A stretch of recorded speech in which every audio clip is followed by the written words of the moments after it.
సూర్యప్రకాష్ రెడ్డి గారు రావటం మీరందరూ కూడా ఎంతో సంతోషంగా మీ ఆత్మీయ స్వాగతాన్ని ఆయనకు తెలియజేసి ఆయనను ఆహ్వానించినందుకు, ఆయన వెంట వచ్చిన మమ్మల్ందరినీ కూడా మీరు ఆహ్వానించినందుకు మీకందరికీ పేరు పేరున కృతజ్ఞతలు తెలియజేస్తూ, మరి పిల్లలందరూ కూడా చాలా చక్కగా ఈరోజు ఈ సమావేశానికి హాజరు కావడం జరిగింది. మరి సార్ ఇందాకనే ఎంఈఓ సార్ గారు చెప్పినట్లు చాలా సంతోషంగా మరి చక్కగా ముస్తాబై ఈరోజు ఈ కార్యక్రమానికి మీరందరూ హాజరైనారు.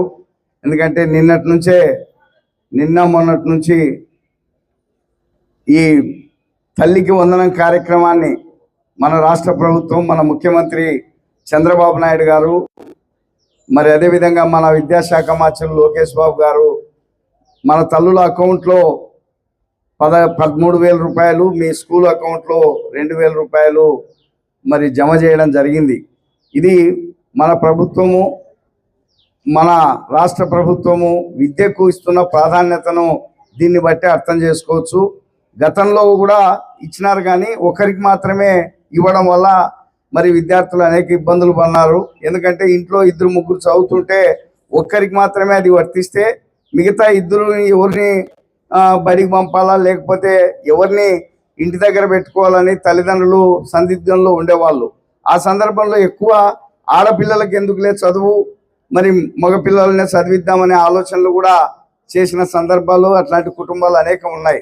అయితే ఇప్పుడు మన ప్రభుత్వం వచ్చిన తర్వాత మరి ఆ వివక్షత లేకుండా చేసి అందరికీ కూడా చదువుకునే ప్రతి పిల్లవాళ్లకు ఎంత డబ్బైనా ఖర్చు పెట్టడానికి వెనుకాడకుండా వారిని చదువుకునేదానికి ప్రోత్సహించే పద్ధతుల్లో తల్లికి వందనం కార్యక్రమాన్ని తెచ్చి ఇప్పుడు అందరికీ కూడా ఎంతమంది చదువుతుంటే అంతమందికి 15,000 రూపాయల చొప్పున తల్లి అకౌంట్లో వేసినారు.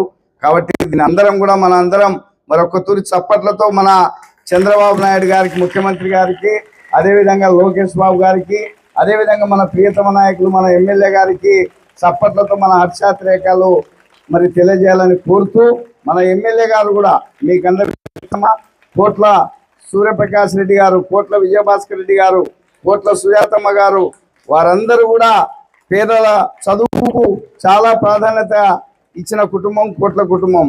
పేదల పిల్లలు చదువుకోవాలా, చదువు ద్వారానే మార్పు వస్తుంది సమాజంలో. చదువుకుంటే అంతరాలు తొలగిపోతాయి, చదువుకుంటే మరి అందరూ సమానంగా బతకగలుగుతారని నమ్మిన ఏకైక కుటుంబం మన జిల్లాలో మనకు తెలిసినంత వరకు కోట్ల కుటుంబం విషయాన్ని ఈ సందర్భంగా నేను తెలియజేస్తున్నాను. ఎందుకంటే ఎప్పుడో లద్దగిరిలో స్కూల్ ఉండేది, ఎప్పుడో లద్దగిరిలో హాస్టల్ ఉండేది. ఇక్కడ పిల్లలంతా చాలామంది మరి మేము మా పిల్లవాడిని లద్దగిరి హాస్టల్లో చదివిస్తున్నాము అని చెప్పేవాళ్ళు. మేము చదువుకునేటప్పుడు మేము ఎక్కడో పాణ్యం పోతే అప్పటికే లద్దగిరిలో ఇక్కడ స్కూల్ ఉండేది, దగ్గర లద్దగిరి కాబట్టి అందరూ లద్దగిరిలో పోయి హాస్టల్లో చదువుకునే వాళ్ళు పేద పిల్లలు. మరి అక్కడ చదివిన వాళ్ళు ఎంతోమంది ఇవాళ ఉద్యోగస్తులైనారు, పెద్ద పెద్ద ఉద్యోగాలకు పోయినారు, వారి కుటుంబాల్లో మార్పు వచ్చినాయి, వారి తెరువులో మార్పు వచ్చినాయి. కాబట్టి మరి ప్రజాస్వామ్యయుతంగా మరి ప్రగతిశీలయుతంగా ఇవాళ మన కోట్ల కుటుంబం ఎప్పుడు కూడా ప్రజల బాగోగులను ఆలోచన చేస్తూ, ముఖ్యంగా చదువుల గురించి ఆలోచన చేస్తూ, చదువుకునే వాళ్ళకు అనేక అవకాశాలు ఇవ్వాలని ఆలోచన చేస్తున్న సందర్భాన్ని మనం చూస్తున్నాం. అందరికి తెలుసు, ఇప్పుడు మన రెసిడెన్షియల్ స్కూల్స్ ఇవాళ మన ప్రభుత్వంలోనే అప్పుడు ఎన్టీ రామారావు గారే మరి ఈ రెసిడెన్షియల్ స్కూల్స్ను ప్రారంభించినది. అయితే ఈరోజు మరి ఆ రెసిడెన్షియల్ స్కూల్స్ ప్రతి నియోజకవర్గంలో కూడా మరి మహాత్మా జ్యోతిబా పూలే రెసిడెన్షియల్ స్కూల్స్ కానీ, అదేవిధంగా అంబేద్కర్ గారి రెసిడెన్షియల్ స్కూల్స్ కానీ, కస్తూర్బా రెసిడెన్షియల్ స్కూల్స్ కానీ అనేక స్కూల్స్ ఇవాళ వచ్చి మరి ఆ పేదల పిల్లలు ఆ స్కూల్స్లో విద్యను అభ్యసించడానికి అనేక అవకాశాలు మన ప్రభుత్వాలు కల్పిస్తున్నాయి. మరి దాంట్లో సీట్లు రాని వాళ్ళందరికీ ఈరోజు మన ఎమ్మెల్యే గారు ప్రత్యేకంగా తీసుకొని వాళ్ళ పేదల పిల్లలు వస్తే, పేదల తల్లిదండ్రులు వస్తే, పిల్లల తల్లిదండ్రులు వస్తే ఇంటి దగ్గరికి వారి లిస్టు తీసుకొని సుజాతమ్మ గారు కానీ, సూర్యప్రకాష్ రెడ్డి గారు కానీ మరి మన విద్యాశాఖ మంత్రులతో మాట్లాడి ఆ పిల్లలకు హాస్టల్స్లో, ఆ రెసిడెన్షియల్ స్కూల్స్లో అవకాశం కల్పిస్తున్నారంటే ఇది విద్యకి ఇచ్చే ప్రాధాన్యత, వారి దృష్టిలో విద్య ఎంత ముఖ్యమైనదో ఈ సందర్భంగా తెలియజేస్తూ మనందరం మంచి అవకాశాలు మనకున్నాయి. చదువుకునే దానికి మన ప్రభుత్వం చక్కటి అవకాశాలు కల్పిస్తుంది. మరి ఈ అవకాశాన్ని అందరం ఉపయోగించుకోవాలా. చదువుకోవడం ద్వారానే మన బతుకులు మన తలరాతలు మారుతాయి, సమాజంలో అంతరాలు తొలగిపోతాయి, అందరూ సమానంగా బతకగలుగుతారు. చదువు ఒక్కటే ఈ పేదరికానికి మరి సమస్యకు పరిష్కారం అని చెప్పేసి ఈ సందర్భంగా తెలియజేస్తూ మరి చదువుకుంటే ఉద్యోగం కూడా తప్పనిసరిగా ఇవ్వాలని మన ప్రభుత్వం ఈరోజు నారా లోకేష్ బాబు గారు అనేక చర్యలు తీసుకుంటున్నారు. మరి మీ స్కూల్లో కూడా కొత్త టీచర్లు వచ్చింటారు. మెగా డిఎస్సి ద్వారా మరి చాలా మందికి ఉద్యోగాలు వచ్చింటాయి. 16,000 మంది మరి చదువుకున్న యువతకు మీకు చదువు బోధించేదానికి ఉద్యోగాలు ఇచ్చిన మన ప్రభుత్వము, మన మంత్రివర్యులు లోకేష్ బాబు గారు అనే విషయాన్ని ఈ సందర్భంగా తెలియజేస్తూ, కాబట్టి మీరు చదువుకున్న వాళ్ళందరికీ ఉద్యోగాలు తప్పనిసరిగా మన ప్రభుత్వం కల్పిస్తుంది.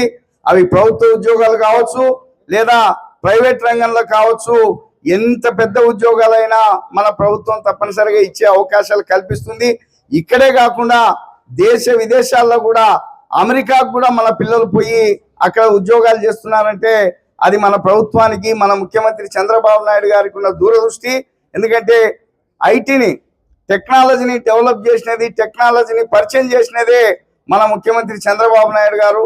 కాబట్టే ఈరోజు మన ఊర్లలో, మన ఇళ్లలో, పేదల ఇళ్లలో అనేక మంది పిల్లలు అమెరికాలో పోయి ఉద్యోగాలు చేస్తున్నారు. నా కూతురు కూడా అమెరికాలో మరి ఉద్యోగం చేస్తుంది.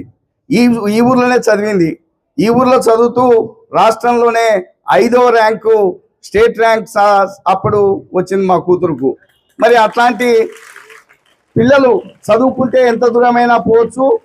చదువు ద్వారా వారికి ఏ అద్దులు లేవు, ఏ ఎల్లలు లేవు, ఏ ఆటంకాలు లేవు, ఏ కులం అడ్డు రాదు, ఏ మతం అడ్డు రాదు, ఏ పేదరికం అడ్డు రాదు, రాకూడదని చెప్పేసి ఇవాళ మన ప్రభుత్వం, మన ముఖ్యమంత్రి నారా చంద్రబాబు నాయుడు గారు, అదేవిధంగా ఐటీ శాఖ మంత్రులు మరి లోకేష్ బాబు గారు, మన ఎమ్మెల్యే గారు సూర్యప్రకాష్ రెడ్డి గారు ప్రజలకు పనిచేస్తున్న విషయాన్ని సందర్భంగా తెలియజేస్తూ, మీరందరూ తప్పనిసరిగా ఈ సమాజంలో ఉన్నతమైన స్థాయికి ఎదగాలని, మీ కుటుంబాలకు మీరు ఒక దిక్సూచిలాగా, మార్పును చూసే దిక్సూచిలాగా మీరందరూ భవిష్యత్తులో ముందుకు రావాలని, మంచి స్థాయికి ఎదగాలని తెలియజేస్తూ ఈ అవకాశాన్ని ఇచ్చిన మీ సార్ ఫేస్ కనపడాలి, కొంచెం కింది కనండి.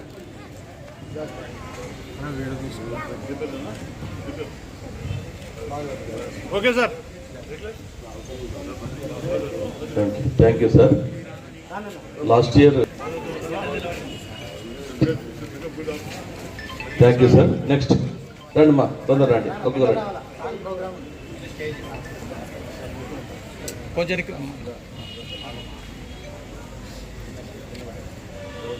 Okay sir. Thank you sir.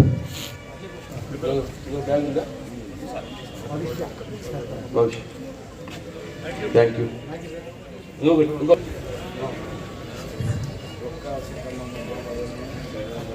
Okay sir. Sir ఒక చిన్న సాల్వా.